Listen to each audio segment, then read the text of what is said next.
Hello Sania और hello sir. Congratulation कि आपका बीएफए का जो एंट्रेंस है जामिया का वो क्रैक हो गया है। और ना ही सिर्फ क्रैक हुआ है, आपने टॉप 2 रैंक हिट करी है इसमें। अप्लाइड आर्ट में हुआ है ना आपका? यस सर, अप्लाइड आर्ट्स में। हाँ, अप्लाइड आर्ट में आपने आपकी टॉप 2 रैंक आई है। सो अभी थोड़ा अपने आप में अपना इंट्रोडक्शन दो एक बार ज़रा लोगों को।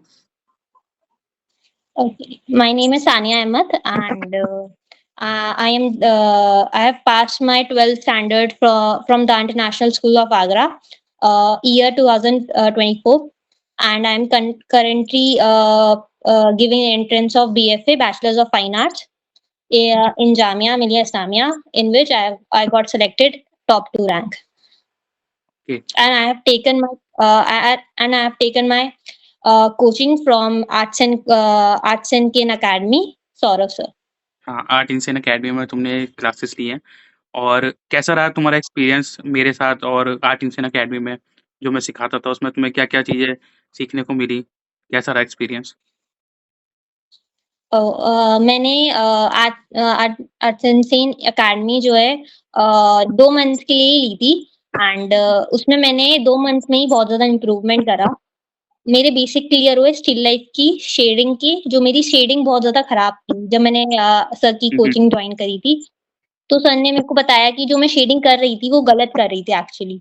उसके हुँ, बाद जो मेरा इम्प्रूवमेंट स्टार्ट हुआ है स्टिल लाइफ पे, और अब जो मैं कर रही हूँ उसमें बहुत इम्प्रूवमेंट आया और वो दिख रहा है काम में मेरे। एंड सर ने लोगो के बारे में बताया। जो अप्लाइड आर्ट में लोगो आता है, डिजाइन, सर ने हमें 2D 3D सब डिजाइन के बारे में बताया, और वही आया। और मैंने अच्छे से करा, इसलिए एडमिशन भी हुआ। तो मैं रिकमेंड करूंगी सर की कोचिंग को, जिसको भी लेनी है। और बिल्कुल। मेरा फर्स्ट अटेम्प्ट में क्लियर हुआ हाँ, तुम्हारा फर्स्ट टाइम में क्लियर हुआ है, सबसे बड़ी बात ये है और टॉप 2 रैंक है ये। यानी कि तुमने सीधे सिक्सर मारा है। है। और अच्छा ये बताओ कि पेपर जब तुम दे रहे थे उसमें, तो स्टिल लाइफ में क्या चीज़ें आई थी और उसमें क्या आया था अप्लाइड आर्ट में? अप्लाइड आर्ट्स में थ्योरी का एग्जाम हुआ था। थ्योरी के एग्जाम में बोला गया था कि जनरल नॉलेज, करंट अफेयर्स और हुँ, हुँ। आर्ट थ्योरी आएगी। पर आया सिर्फ आर्ट थ्योरी का ही था, पूरा आर्ट थ्योरी का आया था। हुँ, और हुँ। प्रैक्टिकल में हमारा लोगो आया था। लोगो बनाना था हमें नॉन लिविंग और लिविंग थिंग से। और उसमें दे भी रखा था कि लोगों का क्या, तुम्हें कौन कौन से ऑब्जेक्ट लेने हैं, फर्नीचर वगैरह तुम उसमें से ले लो, चूज कर लो।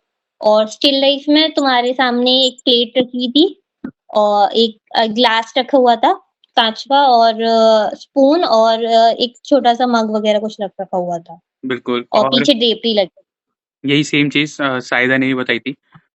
तो आप ना ये हुँ। थोड़ा बताओ कि ऑनलाइन क्लास जैसे बच्चे होते हैं ना, मेरे पास आते भी हैं तो बोलते हैं सर ऑनलाइन है क्लासेस, हमें तो ऑफलाइन लेनी है। जैसे तुमने ऑनलाइन में 2 महीने में ही क्रैक कर लिया एग्ज़ाम फर्स्ट अटेम्प्ट में ही, तो उन बच्चों को क्या बोलोगे कि ऑनलाइन क्लास लेना किस तरीके से बेनिफिशियल हो सकता है उनके लिए? मतलब मैं यही बोलूँगी कि कहते हैं, अ, अगर तुम्हारे पास एक गाइडेंस नहीं, क्योंकि गाइडेंस लेना इम्पोर्टेंट होता है, एंट्रेंस के लिए इम्पोर्टेंट होता है कि तुम सही जगह से गाइडेंस लो। हुँ, तो अगर तुम तुम्हारे पास 1 महीने भी लो, 2 महीने लो, तुम्हें गाइडेंस लेनी ज़रूरी है। और ऐसा नहीं है ऑनलाइन है, ऑफलाइन है, अगर तुम ध्यान से पढ़ोगे तो तुम्हारा हो ही जाएगा। ऑनलाइन, बिल्कुल। ऑफलाइन मैटर नहीं करता ज़्यादा। बिल्कुल, ये बिल्कुल माइंडसेट की बात होती है कि हमें तो ऑफ़लाइन में चाहिए। कुछ बच्चों का माइंडसेट थोड़ा ये भी होता है कि घूमने-फिरने को मिल जाएगा इसी बहाने।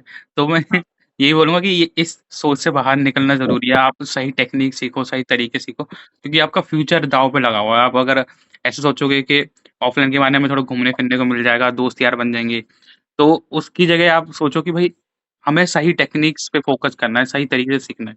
दोस्त यार बनाने तो वो ऑनलाइन में भी बन जाते हैं, ऑनलाइन क्लासेस में भी। और आपको फ़ोकस ये है होना ही नहीं चाहिए 1 सेकंड के लिए भी। आपको बस फ़ोकस होना चाहिए मुझे एंट्रेंस क्लियर करना है, चाहे ऑनलाइन लूँ, ऑफलाइन लूँ, अच्छी टीचर और अच्छी क्लासेस लूँ, अच्छी जगह से सीखूँ मैं, है ना? So yes sir. और थोड़ा अपना एक्सपीरियंस शेयर करो कि तुमने अप्लाइड में क्या बनाया था तुमने और? मैंने अप्लाइड में लोगो ही बनाया मैंने, और मैंने कैनवा पे वर्क कर रखा है हुँ, हुँ। पहले ही। और अप्लाइड में मैंने इसलिए लिया क्योंकि जिसमें उसने बताया कि उसमें डिजिटल वाला काम, हुँ, हुँ, हुँ। और फोटोग्राफी, ये सब कुछ, एडवर्टाइजमेंट वगैरह, प्रोडक्ट वगैरह, तो मतलब मेरा क्रिएटिव माइंड है। तो हुँ, मैंने सोचा कि मेरा उस फील्ड में ज़्यादा पैशन है, तो मेरे को जाना चाहिए। एंड ऐसा नहीं है कि स्ट्रगल नहीं थे, स्ट्रगल भी बहुत थे। पेरेंट्स का पहले सपोर्ट नहीं था, अब तो बहुत सपोर्ट है। अब हाँ। सिलेक्ट हो गया तो पेरेंट्स की बहुत खुश है। वही ना, अब देखो पेरेंट्स सपोर्ट नहीं कर रहे थे, अब तुम्हारा तो मज़े ही मज़े हैं, कॉलेज में जाओगे, अब अगले साल मैं तुम्हारी एग्ज़ीबिशन देखने ज़रूर आऊँगा।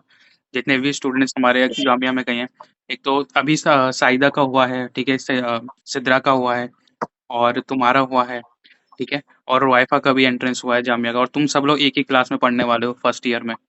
सो अच्छी बात है, तुम लोग आपस में दोस्ती यारी भी बना सकते हो, ठीक है? सब एक-दूसरे को जानते ही हो। तो ये भी एक बढ़िया यस, बेनिफिट मिलता है, साथ में आ जा सकते हो, ठीक है?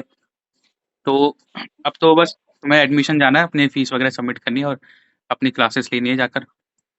तो college yes, experience, college life को तुम्हें अब जीने का मौका मिलेगा, हाँ सर। है ना? और अगर तुम नहीं क्लास लेते, तो तुम फिर सोचते रहते, हो सकता है 1 साल तुम्हें ड्रॉप लेना पड़ जाता, तो 1 साल कितना वेस्ट होता। अब तुम सीधे 1 साल के बाद सेकंड ईयर में चले जाओगे, तो पूरा 1 साल सेव हो गया तुम्हारा। Yes sir. 4 साल में बीएफए हो जाएगी, फिर 2 साल बाद एमएफए हो जाएगी। यस सर, यस ही करना है। बिल्कुल।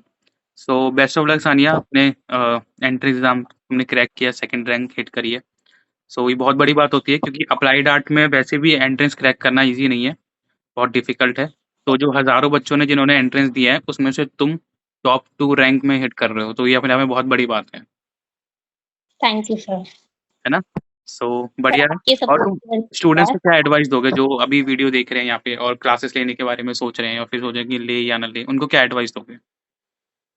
मैं एडवाइस दूँगी कि जल्द से जल्द ले लो, क्योंकि मैंने तो बहुत लेट कर दिया था क्लासेस लेने में। हुँ, मैंने बहुत देर बाद मैंने सोचा इतना, उसके बाद मैंने क्लासेस ली। पहले मैं अपना ही काम कर रही थी, तो मैंने जितना काम करा था वो गलत करा, फिर उसके बाद सही करा, फिर उसके बाद फिर और मेहनत करी। तो उससे ये है कि पहली क्लासेस लो, तुम्हें 1 महीने के लिए नहीं है, तुम सीख लो पूरा, उसके बाद फिर तुम अपनी प्रैक्टिस भी करो, बिल्कुल, प्रैक्टिस और तो करनी प्रैक्टिस बहुत करना ज़रूरी है। इम्पोर्टेंट होता है।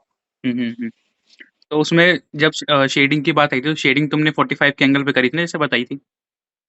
यस सर, 45 के एंगल में करी थी, स्ट्रोक्स करे थे एंड ड्रेपरी थी, ड्रेपरी भी बनाई थी।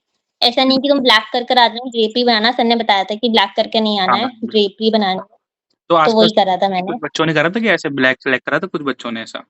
हाँ सर, क्योंकि टाइम की कमी हो रही थी इसलिए बच्चों ने करा था। हाँ, और वो ड्रेपरी उसमें देखते हैं, मार्क्स। मेन होता है, जब भी तो तुम्हारा एंट्रेंस क्रैक हो पाए ना, ड्रेपरी बहुत ज़रूरी है करना। Yes sir. हुँ, बिल्कुल। So best of luck Sania, और बढ़िया से थैंक यू। अपनी लाइफ़ जीना आगे, और अच्छा आर्टिस्ट बनना, ठीक है? नाम रोशन करना, मेरा भी, अकेडमी का भी, अपना भी और पेरेंट्स का भी, ठीक है? Yes sir. Best of luck. Yes sir. Thank thank you. Thank you sir.